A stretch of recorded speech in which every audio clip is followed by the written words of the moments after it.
thee. The sun rose slowly over the Pride Lands, painting the sky in shades of gold and amber. From Pride Rock, the land stretched endlessly, rolling grasslands, winding rivers, and distant hills that carried the memories of generations. It was a land shaped by balance, guarded by tradition, and ruled by kings whose roars once echoed across the savannah like thunder. Kion stood near the edge of Pride Rock, staring into the horizon. He was no longer a cub, yet not fully a king. His mane had begun to darken, framing his face with hints of gold and fire. But his eyes still carried the restless curiosity of youth. Beneath his chest, his heart beat with a mixture of pride and uncertainty, a weight he had carried for as long as he could remember. Fim. The Pride Lands stirred awake. Zebras moved in slow lines toward water. Gazelles leaped playfully through tall grass. Birds took flight, their wings slicing through the morning air. Everything was as it should be. And yet Kion felt it.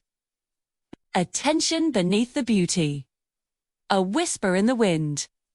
A calling that had followed him since the day he first summoned the roar. The deep, steady voice came from behind him. Simba approached, his presence calm yet powerful. Every step carrying the authority of a king who had faced darkness and survived. His mane was full now, touched slightly by time.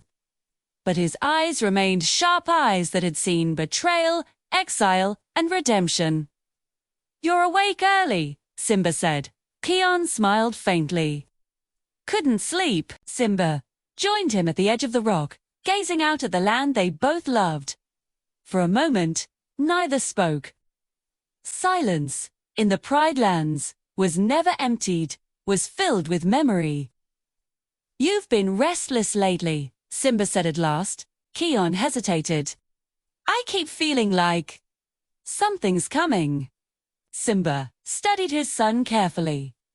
He had noticed the changes to the way Kion trained longer, patrolled farther, and listened more closely to the wind than to his own doubts. "The roar doesn't awaken without reason," Simba said, "but it doesn't decide your path either." Kion lowered his gaze. "Everyone expects me to be like you." Simba exhaled slowly. "And what do you expect of yourself?" The question hung between them. "I don't know," Kion admitted. "I'm the leader of the Lion Guard. I'm the second-born. I'm the one with the roar. But sometimes, I wonder if that's all I'll ever be. A protector. Never a king." Simba said nothing at first. Then, he turned, meeting Kion's eyes. "Being king isn't about the crown," he said quietly. "And being protector isn't lesser than ruling. One day, you'll understand that." "For," Kion could reply, a sharp cry echoed across the plains. An alarm. Kion's ears snapped upright. His body tensed. "That came from the Outlands," Kion said. Simba's expression darkened. "Go. Find out what's happening." Kion didn't hesitate. He leapt from Pride Rock, landing with practiced strength, and sprinted toward the sound. As he ran, the land seemed to pulse beneath his paws, as though the Pride Lands themselves were watching. He reached the border quickly and froze. A group of hyenas stood near the edge of the territory, snarling and circling something hidden in the dust. But these weren't the scattered scavengers Kion knew. These hyenas were organized, focused, and they weren't alone. From the shadows emerged a lion, dark-maned, scarred, his eyes burning with ambition. Kion felt a chill run through him. "Who are you?" Kion demanded. The lion smirked. "Names don't matter. Play. What matters is this land no longer belongs only to you." Kion stepped forward, his voice steady. "The Pride Lands are protected. Leave now." The lion laughed, a low, mocking sound, protected by a cub with a borrowed roar. Rage flared in Kion's chest, but he forced himself to stay calm. He had learned this lesson before. Power without control was destruction. You don't want to do this, Kion said. Oh, but I do, the stranger replied. Because legends are fading. And new kings rise when the old rules break. The hyenas lunged. Kion reacted instantly. He leapt into battle. Claws flashing, movement sharp and disciplined. The lion guard had trained him well, every strike measured, every dodge precise. Still, the attackers were relentless. He felt it then. The roar. It surged through him like a storm trapped beneath his ribs. The air trembled. Dust swirled around his paws. No, Kion whispered to himself. Not yet. But the enemies pressed closer. Bear! With a deep breath, Kion opened his mouth. The roar burst forth. A wave of sound exploded across the plains, throwing hyenas backward, cracking stones, bending grass flat against the earth. The dark-maned lion staggered, but did not fall. His claws dug into the ground as he snarled defiantly. When the dust settled, the attackers retreated, vanishing into the shadows beyond the border. Kion stood alone, breathing hard. He had won. Victory felt hollow. Back at Pride Rock, Simba listened as Kion explained what had happened. The mention of an organized force troubled him deeply. This wasn't random, Simba said. Someone is testing the Pride Lands. And testing me, Kion added. Simba placed a paw on Kion's shoulder. Threats come and go. What matters is how we answer them. That night, as the moon climbed high, Kion lay awake, staring at the stars. Rafiki's old lessons echoed in his mind about the Great Circle, about balance, about how every roar leaves an echo. He wondered what echo his roar would leave behind. Far beyond the Pride Lands, the dark-maned lion watched the moon with a slow, dangerous smile. Let a prince protect, he murmured. The throne will fall soon enough. These, and deep within the land itself, something ancient stirred. The journey had begun. Kion's journey away from the Pride Lands was unlike anything he had ever faced. There were no cheers, no victories, no familiar voices calling his name. Only uncertainty, and a weight of responsibility pressing down on him. The venom still burned inside him, flaring whenever anger took hold. The author, very power that defined him, had become something he feared. Without it, who was he? And with it, what might he become? The world beyond the Pride Lands was vast and unforgiving. New territories, new dangers, new lessons. As Kion traveled, he encountered leaders, unlike symbol leaders who ruled through balance, not dominance. Protectors who listened before they acted. Warriors who understood that strength without wisdom leads only to destruction.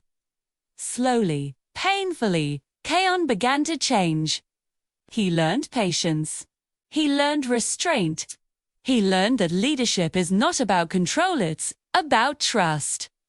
For the first time, Kion truly relied on his friends, not as soldiers, but as equals. He listened to Ono's wisdom, respected Fuli's instincts, trusted Beshti's compassion. Vimbunga, reckless as ever, reminded him that courage means standing up even when you're afraid. The roar no longer defined him. His choices did. When Kion finally reached the place of healing, the journey reached its turning point. There, he faced the truth. He had been running from not Scar, not the venom, not the roar, but himself. He had been trying to live up to legends instead of becoming his own. And when Kion accepted that truth, the roar changed. It no longer lashed out. It responded, controlled, focused, balanced. Kion had finally mastered what generations before him had struggled to understand. True power comes from harmony, not force. when danger rose again and the Pride Lands needed him. Kion returned not as a prince seeking approval, but as a protector who understood his purpose. His presence alone inspired confidence. His voice no longer trembled with doubt. His roar no longer destroyed blindly, it defended with precision. The Lion Guard stood stronger than ever. And Simba saw it. Not just a son, a leader greater than he had ever imagined. Kion had completed the journey few ever could. He faced his darkness. He healed his wounds. He learned humility. And in doing so, he became something rare. A legend. Not because of his power, but because of his wisdom. Kion's story reminds us that destiny is not about birthright. It's about growth. About falling. And choosing to rise stronger. About learning that the greatest protectors are not those who roar the loudest but those who understand when to roar. And when to listen. From prince to leader to legendary protector to. And that is why Kion's journey will never be forgotten in this circle of life. The moon slipped behind drifting clouds, and darkness wrapped the Pride Lands in uneasy silence. Kion lay awake beneath an acacia tree near Pride Rock, his body resting, but his mind racing.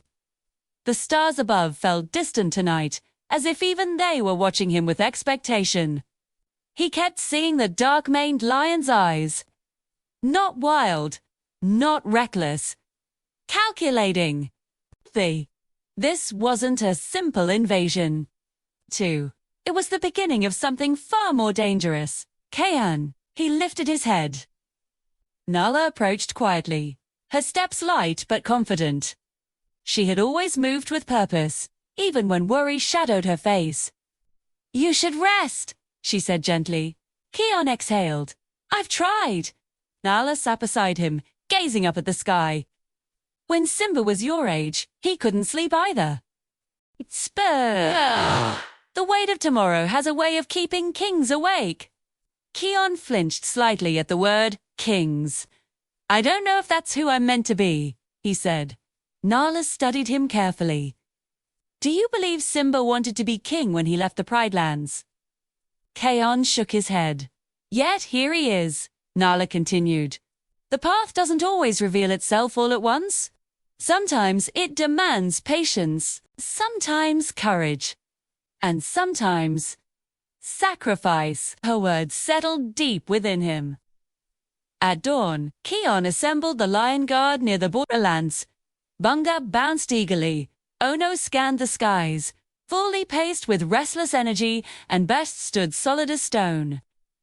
"The outlands are changing," Kion said. "We'll patrol in pairs. Stay alert. No risks."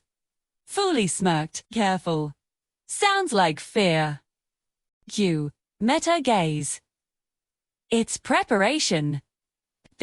Before she could reply, Ono let out a sharp cry. "Incoming!"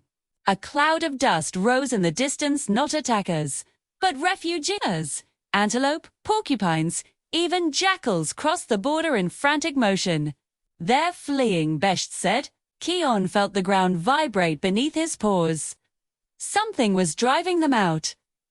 "Bunga, Ono helped guide them to safety," Kion ordered. "Fully! With me?"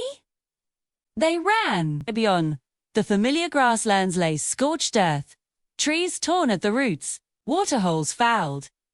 Signs of conflict everywhere. Then they heard it. A roar, but not one of power. One of defiance. From atop a broken ridge stood the dark-maned lion. Behind him, an assembled force. Lions without pride. Hyenas in disciplined ranks.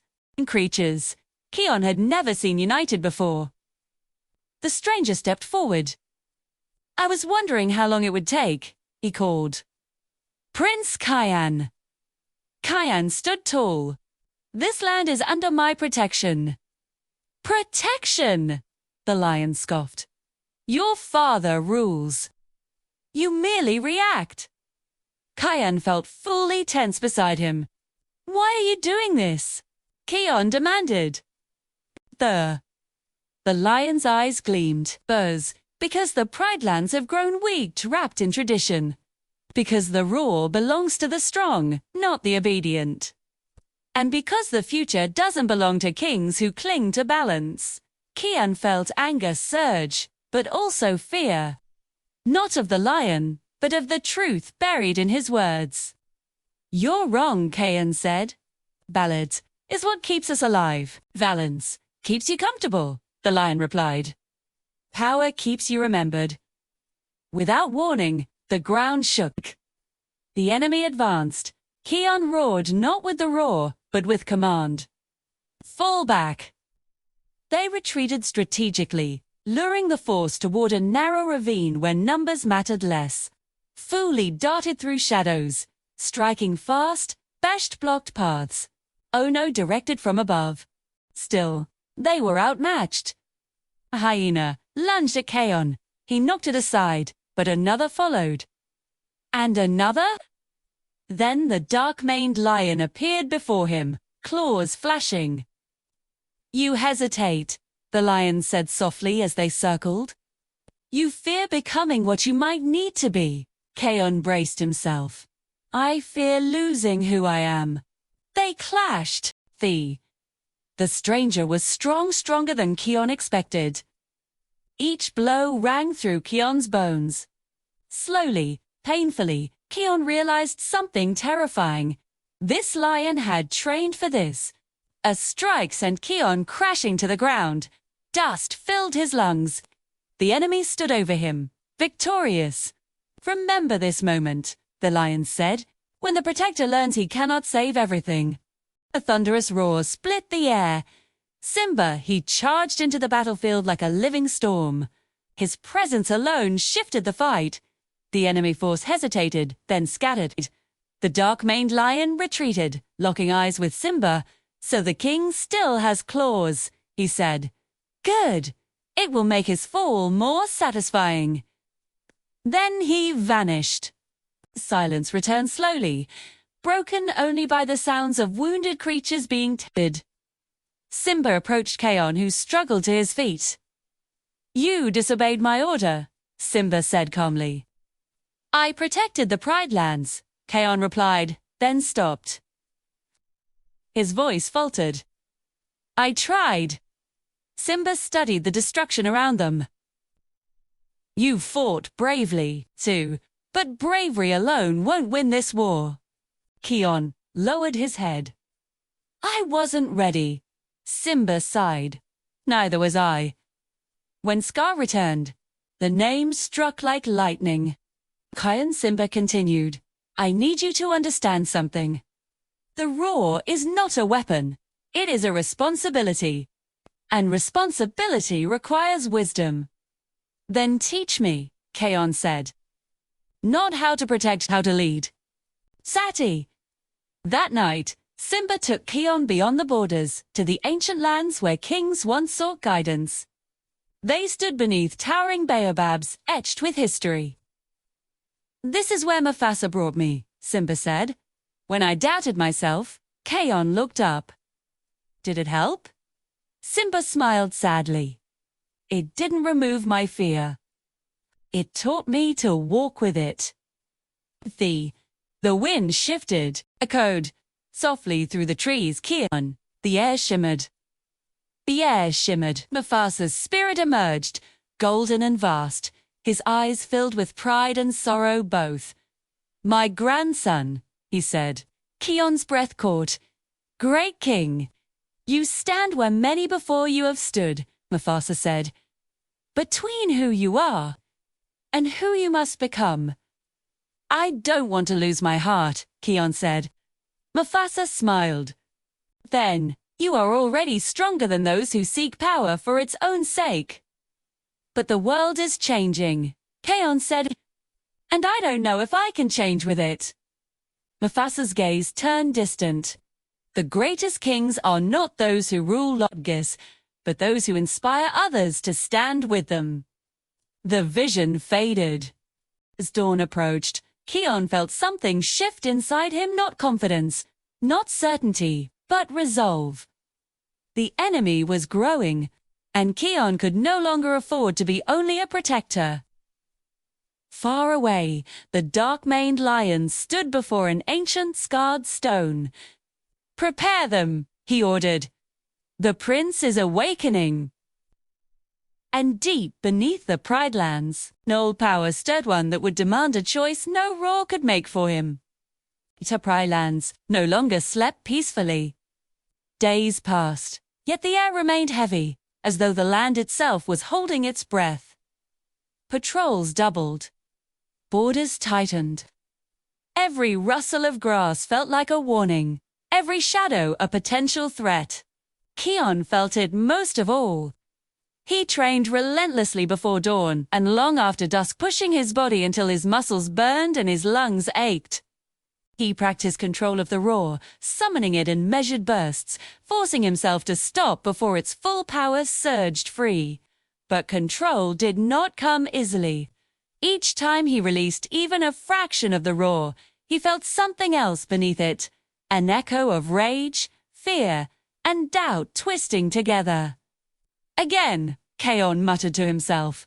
The air trembled. Stones rattled.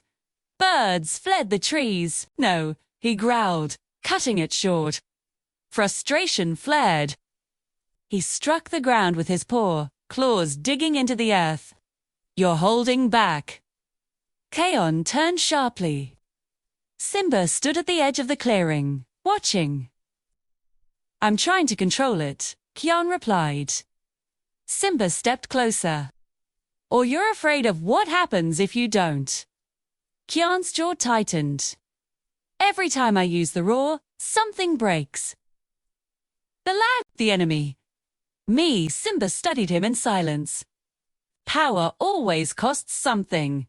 The question is whether you choose the price, or let it be taken from you.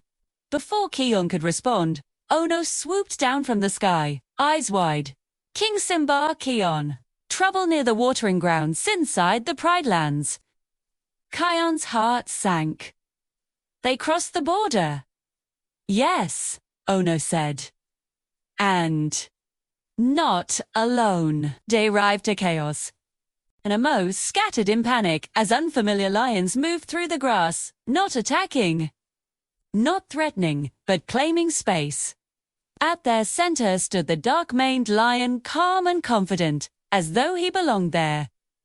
Simba stepped forward, voice thunderous. "You dare enter my land." The lion inclined his head mockingly.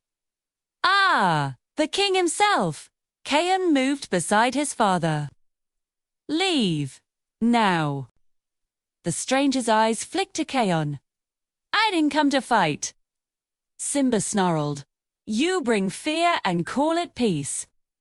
"I bring truth," the lion replied. "Your borders are lines drawn by ghosts. This land belongs to those strong enough to hold it." Simba's muscles tensed. "Say your name." The lion smiled. "Zeron." The name echoed strangely, as if the land itself was born beyond your maps. Zeron continued. "Raised without balance, without mercy. I survived because I adapted. And now, I return to claim what your ancestors denied." Kion stepped forward. "You'll never rule the Pride Lands." Zeron's gaze hardened. "Rule? No. I intend to remake them."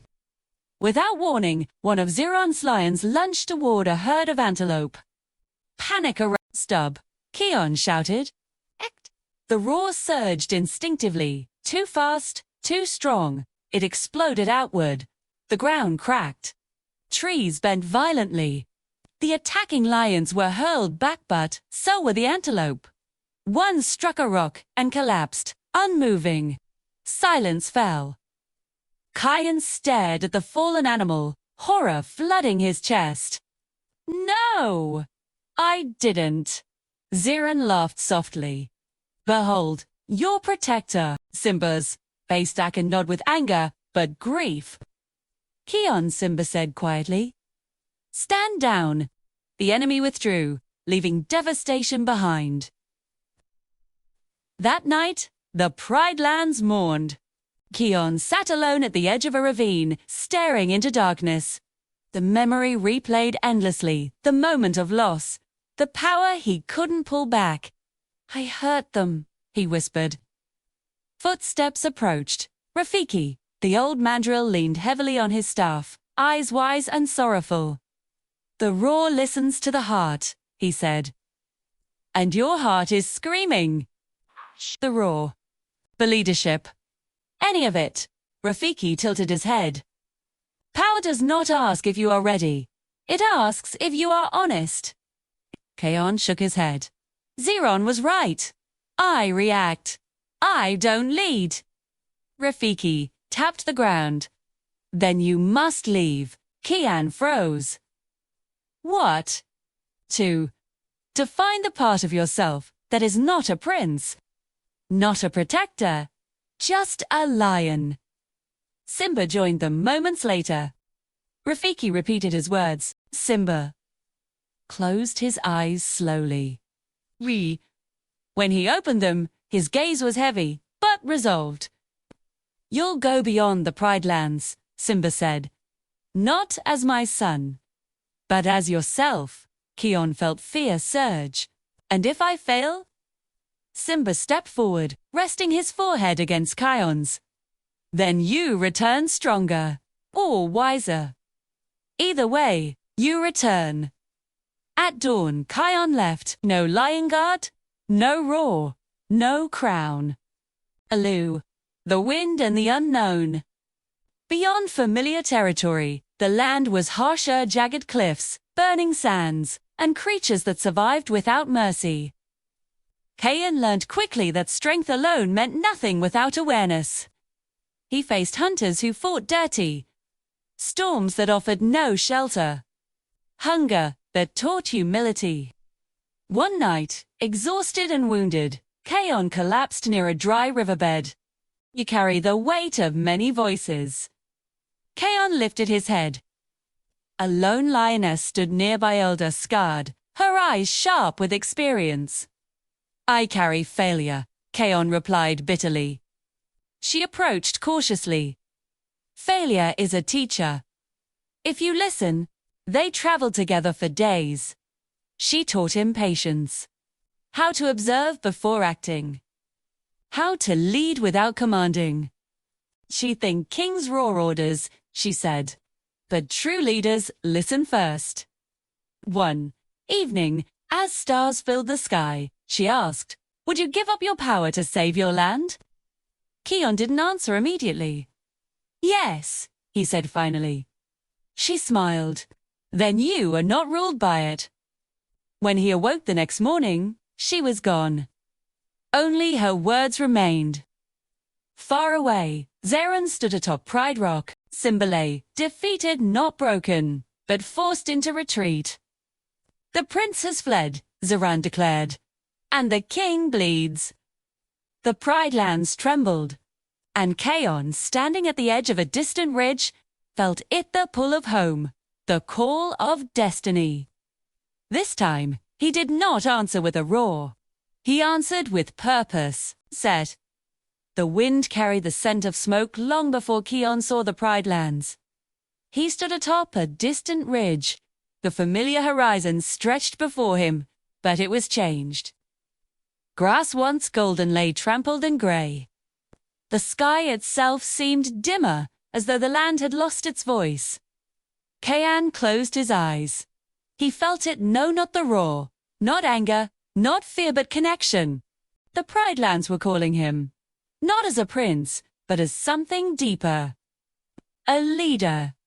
He descended the ridge quietly, moving through shadows, watching before acting. Patrols of unfamiliar lions moved in loose formations. Hyenas stood guard where they never had before. Zeron had not conquered through force alone. He had divided. Kion found his lion guards scattered, protecting families, guiding refugees, resisting without hope. They froze when they saw him. "Kion!" Bunga gasped. "You came back!" Kion didn't smile. I never left. They gathered in a hidden gorge. Fuli spoke first. Simba's, alive but wounded, Zeren controls Pride Rock. Kion nodded. Then we don't attack Pride Rock. Besht blinked. But that's where he's strongest. Kion finished. We reclaim the land, not the throne.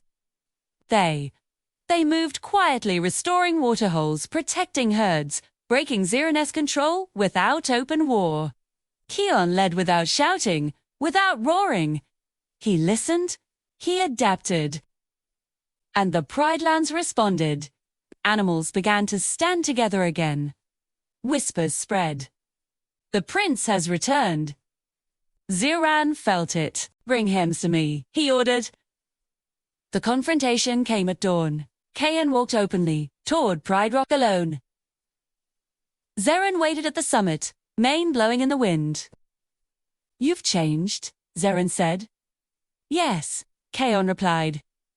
I learned. You abandoned your power. No, Kion said calmly. I mastered it. Zeren lunged. 2. The battle was Fierce Claw's strength, endurance, but different now. Kion didn't overpower, he outmaneuvered. He waited, he endured. Zeren roared in fury. Use it, use the roar. Kion felt it rise, and he chose. He released the roar not as destruction, but as command. The sound rolled across the Pride lands, deep, steady, controlled. It didn't shatter stone. It didn't throw enemies. It called. The land responded. Animals stood. The enemy faltered. Zeren fell to his knees, not defeated by force, but by unity.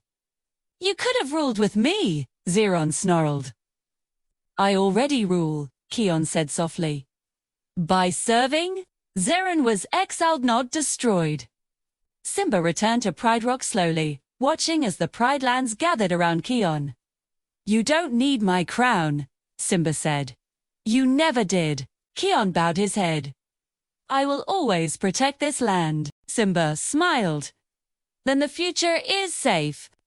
As the sun rose, Rafiki lifted his staff.